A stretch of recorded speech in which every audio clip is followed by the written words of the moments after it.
Right, Faith. Where are you at, Faith?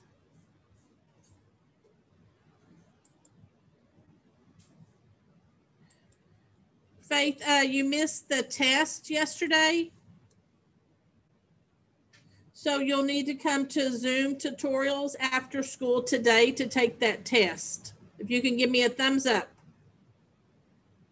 Thank you, ma'am.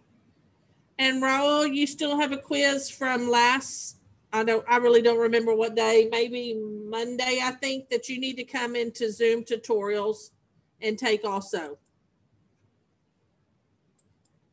I had emailed you yesterday. You can't just take the quiz when you're not in tutorials. And remember that tutorial link is different than our regular one is. It's under announcements where it says tutorials. That's where that link is.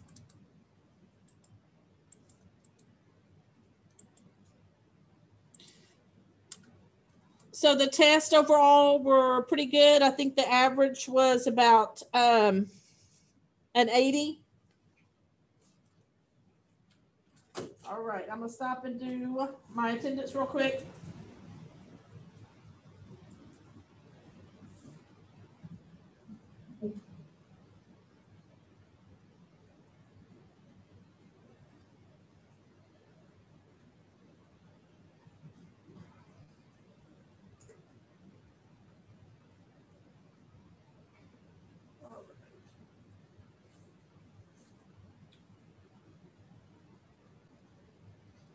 Angel, when you came in, did you pick up a new set of notes? Yes, ma'am. All right.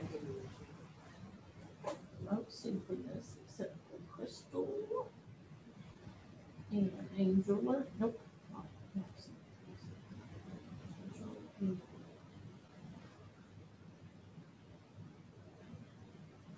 All right.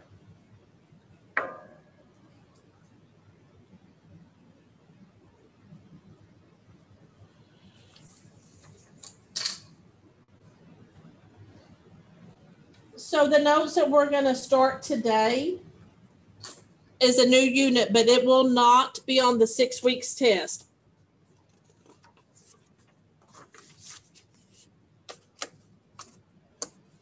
Yes, if you're retaking any kind of quiz, and the only quizzes that are open right now are ions and periodic table trends, you have to log into tutorials. And this is today's the last day for tutorials this week. And then the ion quiz will be up. Jasmine, I'm going to ask you one more time to put your video on. So next week, 6 weeks test is on Tuesday. Journal test is on Wednesday. So please make sure that your journal is completely up to date.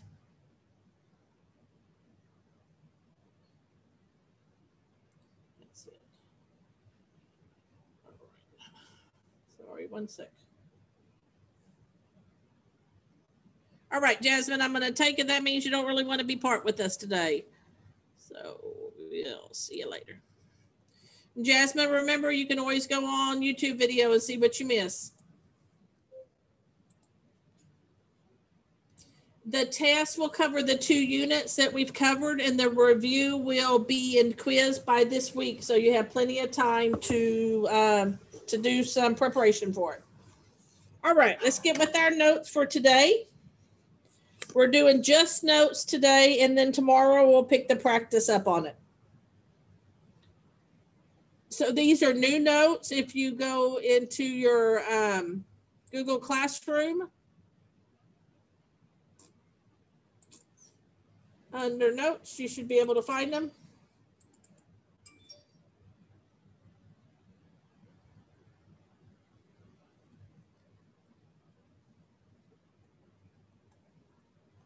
Samuel, was there something you wanted to ask me? Because all I got on you sent me something on a sports shoe. It just says BE with an asterisk.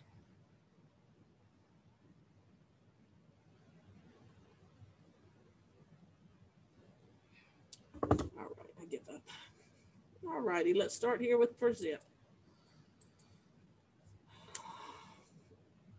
So electromagnetic radiation, or EM radiation, are forms of energy which move through space as waves.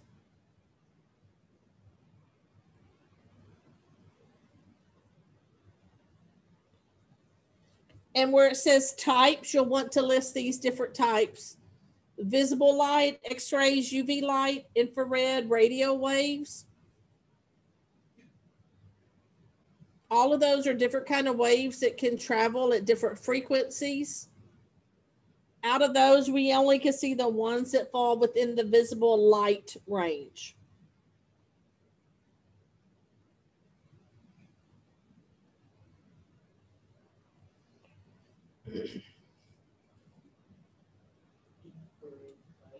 Infrared, is that what they make night goggles with? Yeah, and they also use some video game handhelds use infrared detectors to like get some items. UV light, like the sun, that can be dangerous. Radio waves, or waves that let us listen to the radio. No, I don't really understand how that works. X-rays, obviously, to see if a bone is broken or if something might be wrong with you. I heard that you could hear Jupiter's sounds via the radio at some time or at a specific day. Travel that they'll, depending on maybe the atmosphere, they'll travel with the whether they can travel through or the atmosphere or not. I got you.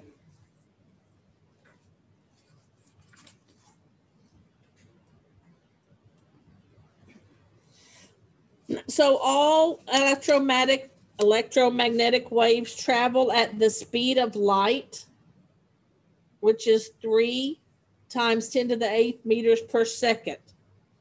C stands for the speed of light. And that is a constant. So when we're doing some calculations, which we will be doing, the 3.00 will not figure into our significant figures. Speed is equal to the frequency times the wavelength. So this formula right here is what should go in the box. Frequency, which is represented by V, is the number of waves that can pass by a given point a second. And its units of measurement are hertz or second to the -1. Second to the -1 just means that your seconds is in the denominator. Hertz is probably going to be the more common way that you're going to see it. Like sounds, like how hard the sound is. Mm-hmm. I have a cousin who I talk to daily. He has very sensitive ears, and if I like play like let's say 500 hertz of wave sound, his ears start. It hurts them. Yeah, and that's definitely true, because sometimes people that are deaf or hard of hearing, they may be hard of hearing or deaf with a certain frequency, but then other frequencies they may be able to hear. Wavelength, which is represented by this upside down Y, which is lambda, is the distance between peaks of adjacent waves, and it's measured in meters, or you'll see it measured in nanometers. But notice when we use the formula that has C in it, C has meters, so that means if I'm going to use my wavelength in that formula also, which we will in a little bit and tomorrow, then that has to be in meters too. So the speed of light is a constant. So that means frequency and wavelength are inversely proportional. If I increase my wavelength, so if I have a real long wave, it's going to decrease the frequency. It's like a long, lazy wave. It's not going to be moving as fast.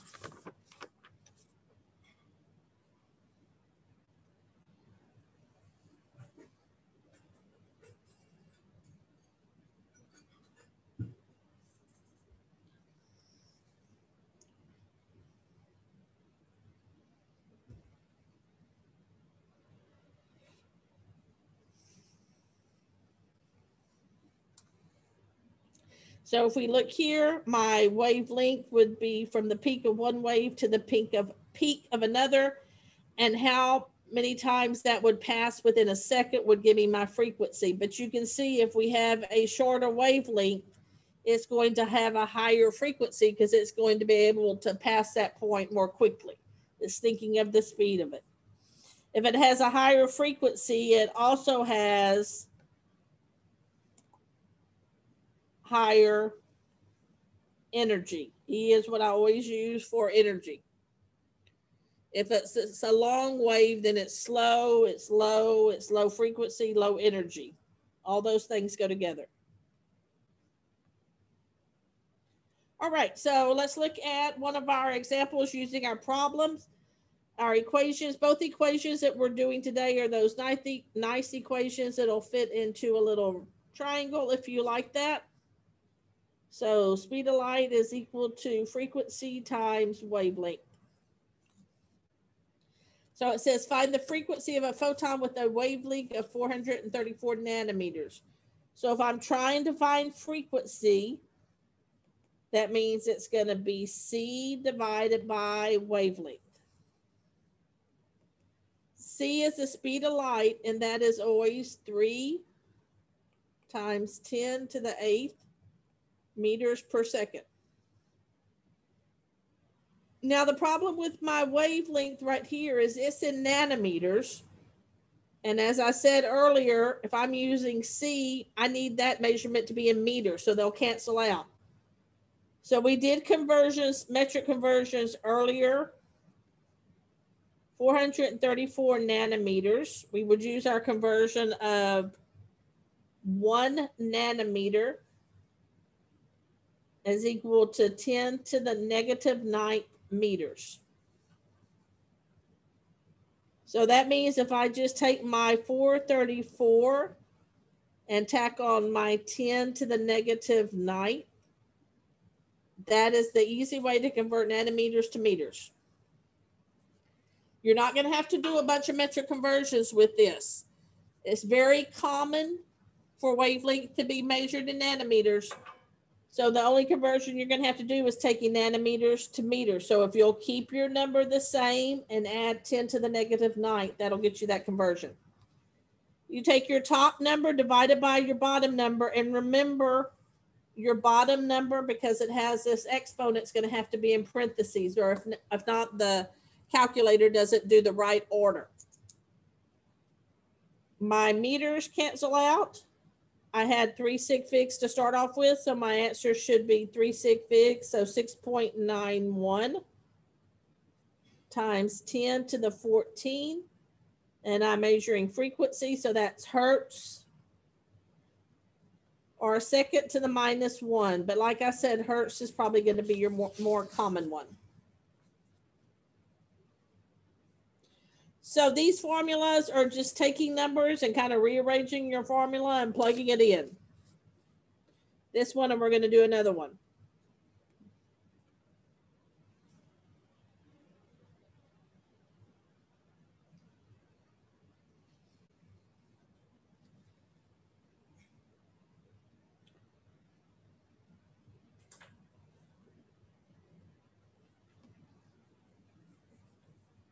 All right. Make that a 5. Y'all's is 5.10. That's what I have my calculations with. Same thing. I'm still using my same formula. So now I want to find the wavelength. So now I say wavelength is going to be C divided by V. So I'm going to take my C, which is 3.00 times 10 to the 8th meters per second, divided by my frequency, which was given to me, 5.10. Wait, what did it? I feel like I did something wrong. Nope, sorry. Times 10 to the 14 hertz. Same thing, I'm going to put my denominator in parentheses. Top number divided by my bottom number. My bottom number had 3 sig figs, so I'd want my answer to have 3 sig figs. So I got 5.88 times 10 to the negative 7, and my units would be meters. Whenever I'm dealing with my C, I'm always going to know my units. V, my units are going to be hertz. If I find wavelength, Using this formula, my units are going to be meters, because here my hertz and seconds canceled out. I'm left with just meters. Remember, you got to have numbers with these. You can't have numbers without units.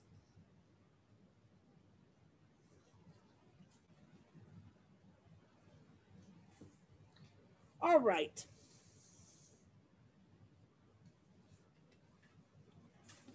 So on the next one, we have a picture of the electromagnetic spectrum. This is representative of the waves right up here. So you can see over here, I have little short, close waves. Here I have real long waves. So these are going to be my long waves, which means they're going to be low energy and frequency. Over here, I have little short waves. If I try to do the top of a wave to the top of the wave, those are very short. So these are short waves, which makes them high energy and frequency. I think of these as long, lazy waves. They're moving slowly, not a lot of energy. And opposite of those little bitty short waves, have to be moving real, real quick because they have a lot of energy in them. So over here on this side, anything that I have on this side is very high in energy. That's what makes gamma rays very dangerous. They're very high in energy. They can penetrate our tissues, possibly cause cancer. On the other end of the spectrum, we have radio waves, especially AM radio waves. Those are very long. Your visible light only takes up a little tiny amount of this whole spectrum.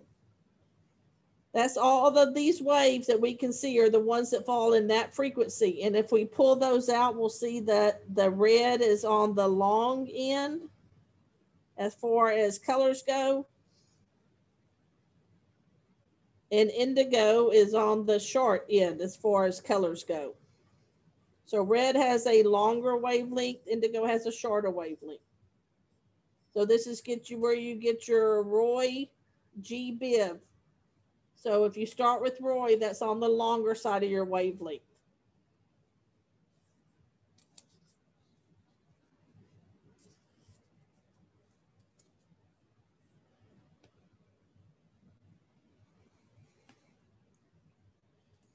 So we talked about a little bit about the photoelectric effect with this, which is something that you see with metals. It's what makes them have luster or be shiny.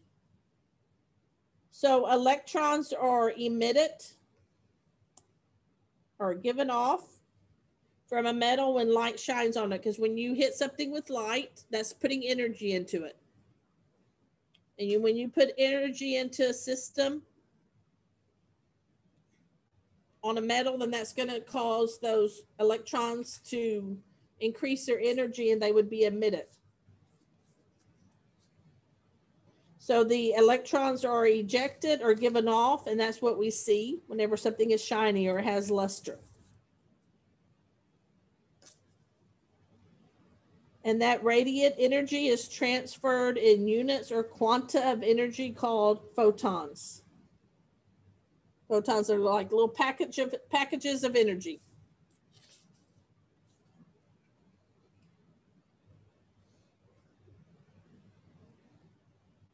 Oops.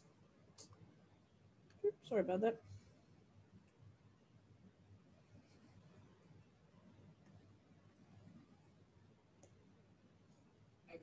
I'm gonna tell you what they are, but I know they don't show up good.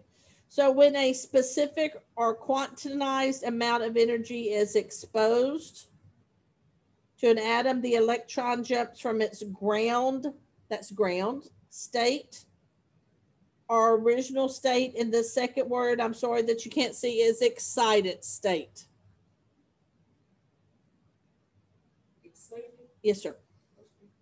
So ground state is where the electron usually exists, closest possible to the nucleus where it's room for it. If energy is put into the system in the form of light, we're going to use Bunsen burners next week. Well, I'm sorry. We'll figure out. I don't know. I don't know what I'm gonna do with y'all, but we'll figure it out. But we're gonna be doing a lab here where we're gonna be using Bunsen burners as energy. Then it's gonna cause those electrons to jump from their ground state up to a higher energy level. And then once that energy is given off, they'll come back down to their ground state. And during that process, they're going to be giving off some visible light that we'll see as different colors.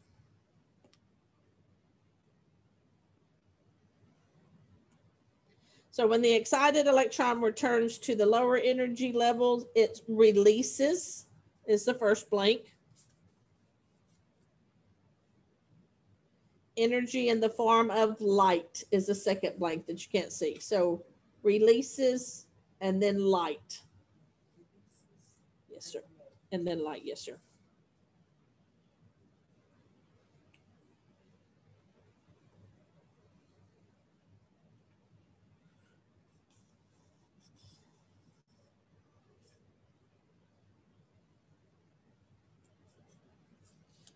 So a photon is a particle of energy having a mass of 0, and it carries a quantum of energy. And that quantum is the minimum amount or least amount of energy that can be lost or gained by an atom. The energy of the photon is directly proportional to the frequency of the radiation, which we talked about earlier. We were talking about the waves. If I increase the frequency, I'm increasing the energy.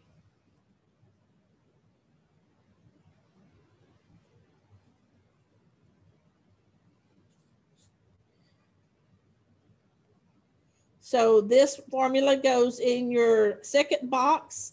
E is equal to H times V, where H is Planck's constant. So just like we had C in the other one, in this one we have a constant too. So the sig figs would not come from this constant. E is equal to energy, which is measured in joules, or letter J. And V is still frequency. E is energy, joules is G. Joules is J. That's the unit for energy.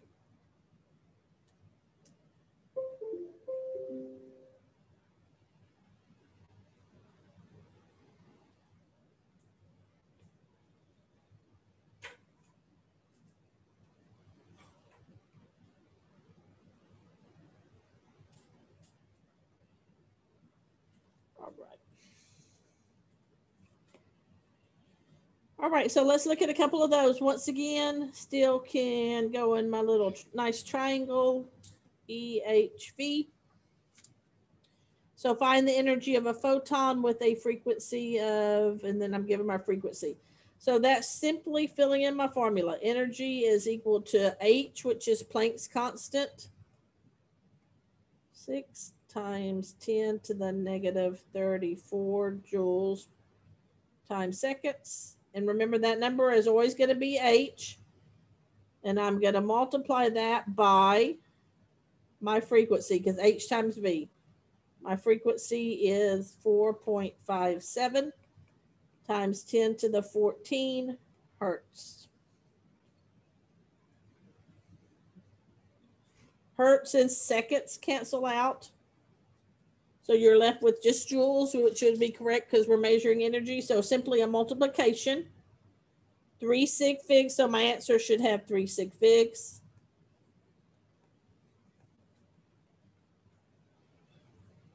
And my units would be J for joules.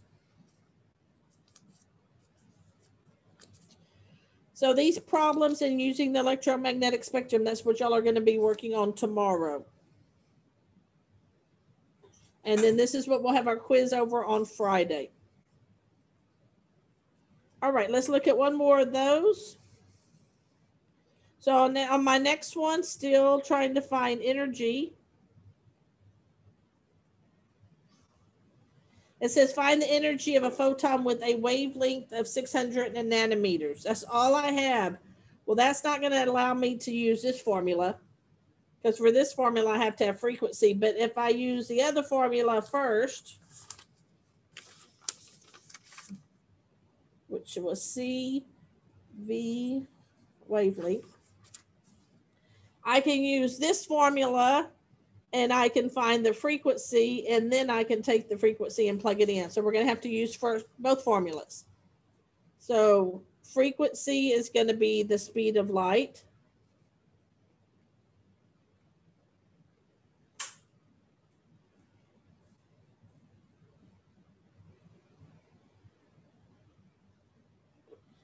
Divided by my frequency. No, I'm sorry, divided by my wavelength.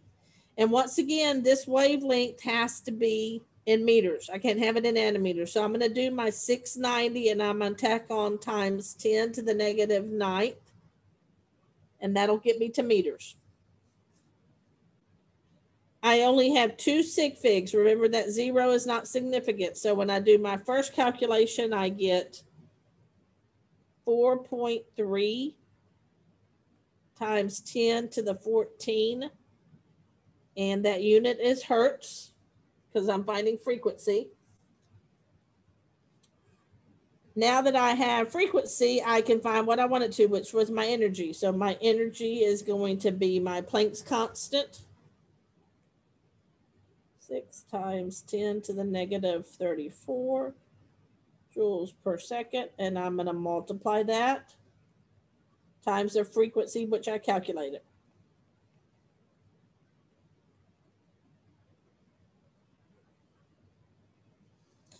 Simple multiplication, and this was hertz, was my units. So seconds and hertz cancel out. 2 sig figs, so you should get 2.8 times 10 to the negative 19, and my units for energy are joules.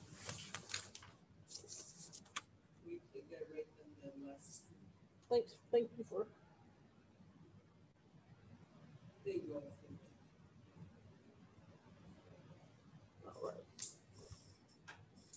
All right. All right, a little bit of notes on the next page, and then we're going to finish with a lesson check. All right, so there's old Einstein. He came up with the idea of wave-particle duality. Energy travels through space as waves. That goes in a blank, even though it's not yellow. But it can be thought of as a stream of particles. And each particle is considered to have 1 quantum of energy.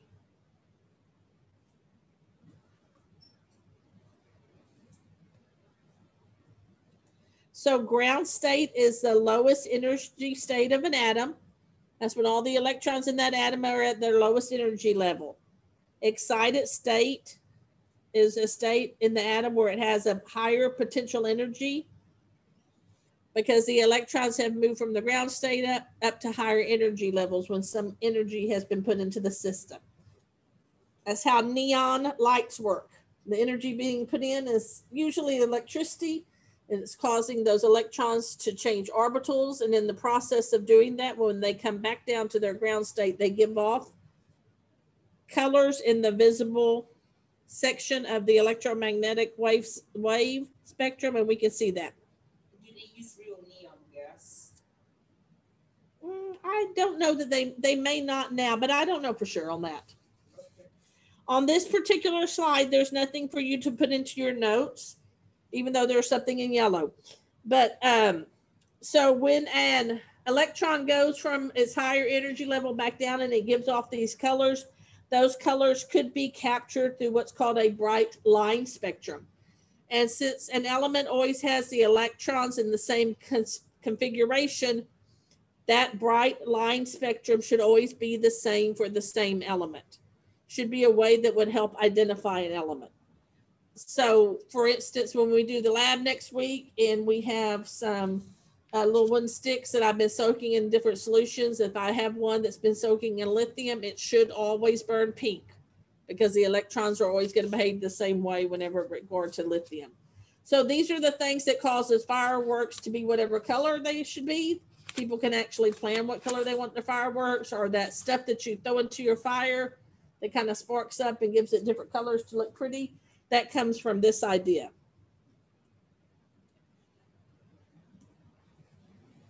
So Niels Bohr, he was the one that came up with the idea that electrons circle around the nucleus in their energy levels, kind of like we think of plants circling around the sun.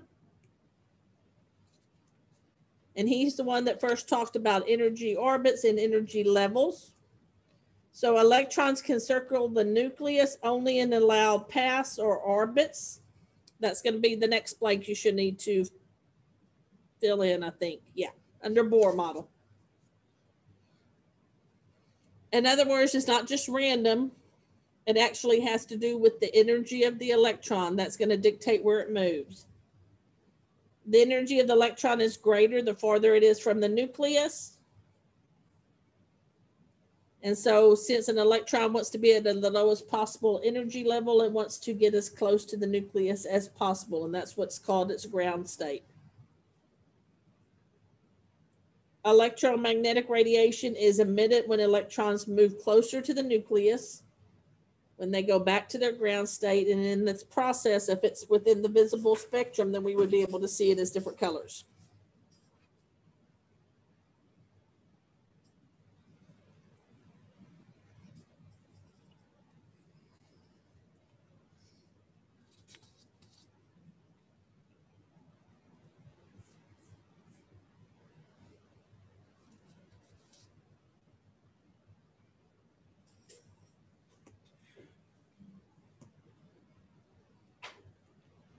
So energies of atoms are fixed indefinite quantities.